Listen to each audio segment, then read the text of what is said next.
Sa Lapu-Lapu, gipatuman sa usa sa mga ferry nga magbiyahean sa dapit ang 10 pesos nga aumento sa Pletehan gikan sa Angasil Mactan paingon sa Olango Island.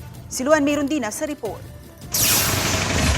Matag-adlaw, mulabang paingon sa Angasil Mactan, si Aralina Danyo, taga Tungasan, Olango Island, aron itumod ang mga naangkat niyang mga isda, kinhason ug nukos. Ang kaniadtong 200 pesos nga magasto niya sa Pletehan, gikan sa Olango paingon sa Mactan ug pabalik, karon moabot na sa 240 pesos. Kagahapon lang, nagpatuman ang Santa Rosa Ferry Express ug umento sa ilang Pletehan.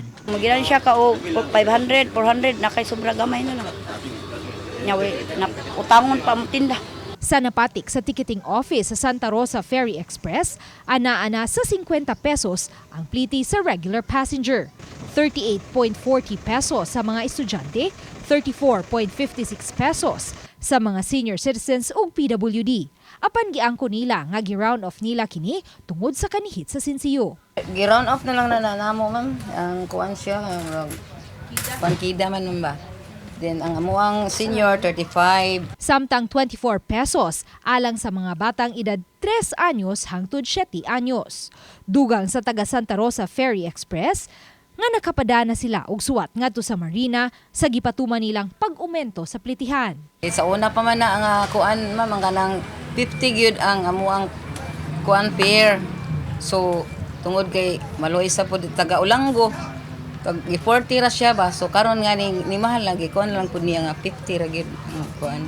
Hinuon ang Trans-Olango Shipping Corporation wa pa mo patuman og pag-umento sa Pletehan. Ana alang gihapon sa 40 pesos ang pliti sa mga regular passengers, parehong 28 pesos sa mga senior citizens ug sa mga estudyante ug 20 pesos sa mga bata. Ang basin nag-increase pero wala sa pagkakaroon wala pa jud mi kuani sa among amo.